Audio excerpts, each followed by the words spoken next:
कितना टाइम लगाओगी यार? कहाँ हो तुम? कब से तुम्हारा वेट कर रहा हूँ। अरे वो शॉप पर कुछ सामान ले रही हूँ, बस पहुंचने ही वाली हूँ। अरे यार अब वेट नहीं हो रहा है मुझसे, आ जाओ ना प्लीज, कुछ मत करे दो, बस तुम आ जाओ।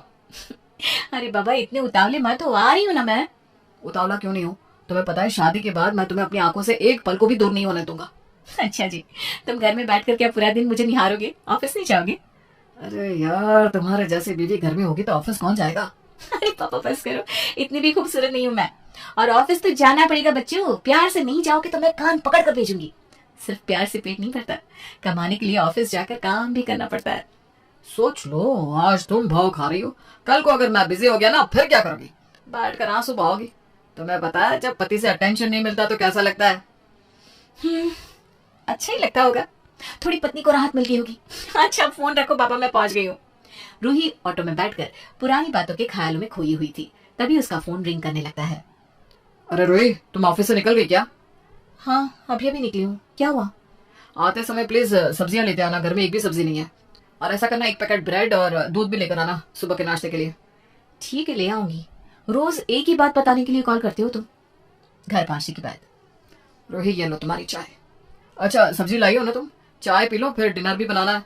मैं सब्जी बना देता हूँ, तुम रोटी सेक देना। हाँ बाबा लाई हूँ, उधर बैग में रखी है। ये सब्जी भाजी और ग्रोसरी के अलावा और कोई बात नहीं है क्या तुम्हारे पास करने के लिए? अभी कप होठ से लगाया है और तुम्हें अभी रोटी बनवानी है मुझसे। अरे चिड़ क्यों रही हो रूही? मैंने तो बस इतना ही पूछा ना कि सब्जी लाई हो कि नहीं। तो मैंने भी तो यही कहा ना आकाश, कि क्या हम दोनों जब भी बात करेंगे हमेशा सब्जी भाजी के बारे में बात करेंगे? हमारे बीच में क्या एक सब्जी लाने जितना ही अटैचमेंट बचा है अब? तुमने कभी नोटिस किया है तुम आजकल मुझसे फोन पर बात कैसे करते हो? बिल भर दिए, ग्रोसरी खरीद ली, बाइक के पैसे दे दिए, मतलब यही कन्वर्सेशन बचा है क्या हमारे बीच में? हस्बैंड वाइफ के बीच में और कोई बात नहीं होती क्या? तुमसे शादी करने से पहले मैंने पता नहीं क्या क्या सपने देखे थे। सोचा था तुम्हारे साथ घंटे 2 घंटे का वक्त बिताने में मुझे इतना अच्छा लगता है, तो सारी जिंदगी तुम्हारे साथ बिताने में कितना अच्छा लगेगा। कितनी हैपनिंग लाइफ होगी हमारी। हम लोग साथ मिलकर मूवी देखेंगे, बातें करेंगे, दुनिया घूमेंगे, सारी दुनिया को भूलकर एक दूसरे में खोए रहेंगे। लेकिन देखो क्या कर रहे हैं हम। तुमसे मिलने के लिए एक एक घंटा तैयार होती थी मैं, इतनी एक्साइटेड होती थी, लगता था उन 2 घंटों के लिए मैं दुनिया की सबसे खास लड़की हूँ। कितने अलग थे तुम, मुझे स्पेशल फील कराने में तो तुमने कोई कभी कसर नहीं छोड़ी। और अब तुम्हारे सामने होने के बाद भी तुम नोटिस तक नहीं करते हो कि मैंने क्या ड्रेस पहनी है, किस कलर की पहनी है, बाल बंधे हैं कि खुले हैं। अब तुम्हें मेरी किसी भी बात से कोई फर्क ही नहीं पड़ता। रूही ये मेकअप, कपड़े, ड्रेस, ज्वेलरी देखने के अलावा भी बहुत सारे जरूरी काम है मेरे पास। ठीक है, तब हमारी शादी नहीं हुई थी, हम लोग घंटे 2 घंटे के लिए मिलते थे, तुम सामने आती थी तो सब कुछ अपने आप नोटिस हो जाता था। अब शादी हो गई है हमारी, एक दूसरे के साथ इतना वक्त बिता चुके हैं, ऐसा सरप्राइज जैसा तो कुछ है ही नहीं अब। और भी बहुत सारी जरूरी चीज है जिंदगी में, उन पर भी तो ध्यान देना है ना। और हम कोई बच्चे नहीं रहे कि छोटी से छोटी बात एक दूसरे को बताते रहे, जताते रहे। मैं जानता हूँ तुम मुझसे प्यार करती हो, तुम भी जानती हो मैं तुमसे प्यार करता हूँ। अब इसका मतलब ये तो नहीं ना कि सब काम धंधा नौकरी छोड़कर दिन के 24 घंटे सिर्फ एक दूसरे का हाथ पकड़कर बैठे रहे और बस आई लव यू कहते रहे। अगर ऐसा करेंगे तो घर कैसे चलेगा? प्रैक्टिकल लाइफ में ना रूही ऐसी ही होती है शादीशुदा जिंदगी।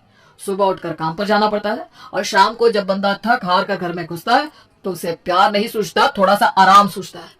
हस्बैंड वाइफ जब एक दूसरे के मन की बात समझते हैं, एक दूसरे की थकान और स्ट्रगल को समझकर एक दूसरे को सपोर्ट करते हैं, वही प्यार होता है। जीवन भर प्यार का मतलब लाल गुलाब और मीठी मीठी बातें नहीं हो सकता। शादी के बाद साथ में खाना बनाने, सफाई करने, ग्रोसरी करने में ही प्यार होता है। तुम्हें क्या लगता है लाइफ कोई फेरी टेल होती है जिसमें मैं राजा हूं और तुम रानी हो, जिसमें सब कुछ अच्छा अच्छा अच्छा ही होता रहेगा? अरे ये राजा रानी की कहानी से बाहर आओ और सच का सामना करो। मुझे शादी के बाद ऐसी बोरिंग लाइफ नहीं चाहिए आकाश। पता नहीं क्यों मैंने शादी कर ली, करनी ही नहीं चाहिए थी मुझे। अरे यार तुम तो बात बात पर भड़क जाती हो। मैंने तुमसे कुछ गलत कहा है क्या जो तुम लड़ने को तैयार हो रही हो?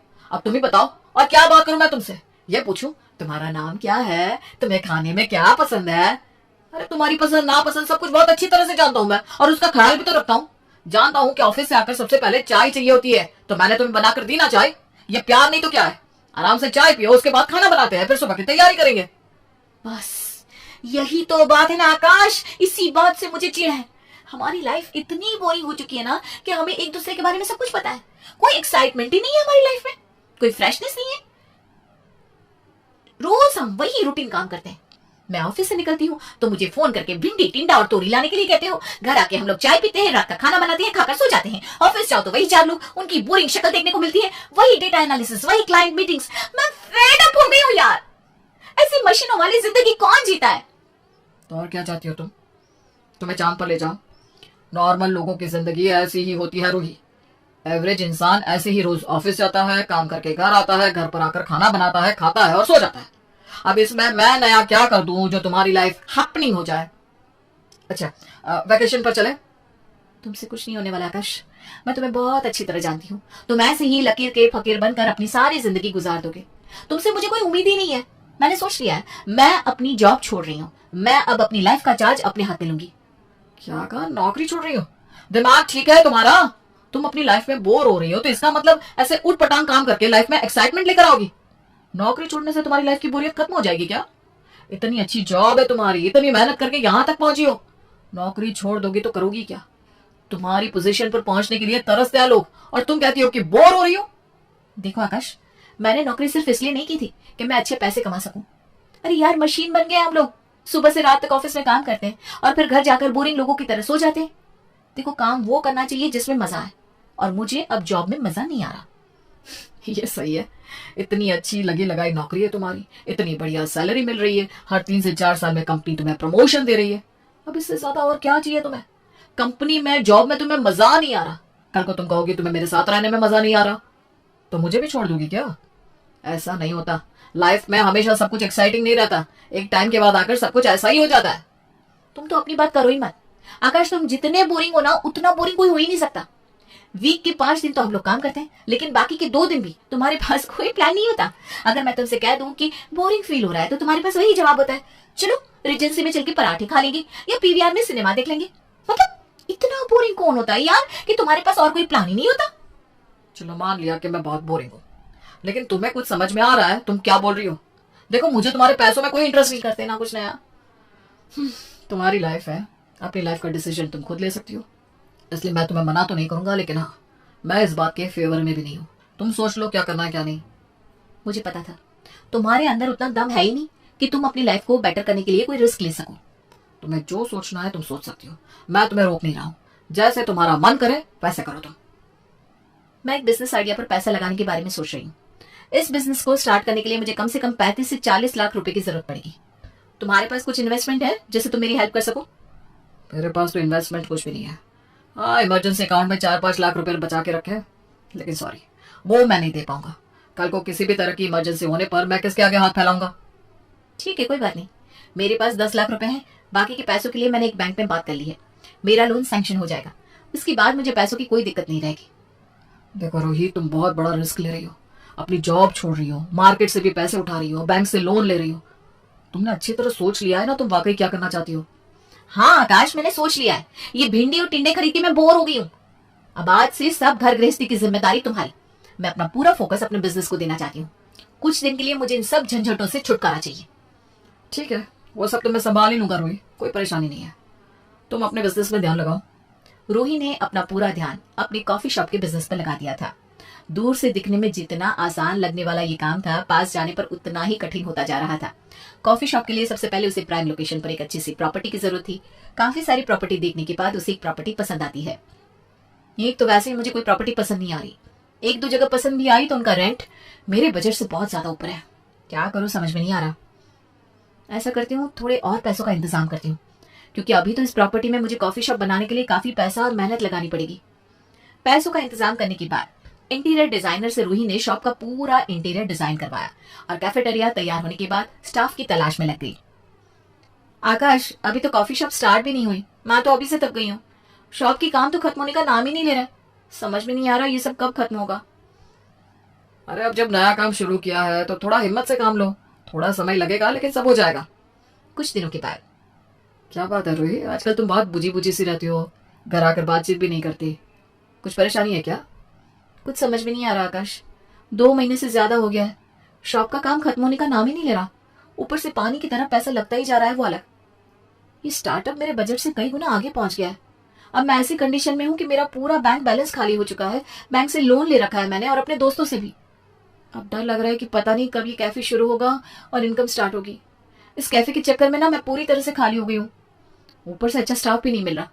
जो कैंडिडेट पसंद आता है उसकी सैलरी एक्सपेक्टेशन इतनी हाई है कि क्या बताऊं। देखो, सैलरी तो मार्केट में चल रहा है उतनी तुम्हें देनी पड़ेगी। कम सैलरी में कोई क्यों तुम्हारे पास काम करेगा? ज्यादा सोचो मत, फिलहाल स्टाफ हायर करके अपना काम स्टार्ट कर दो।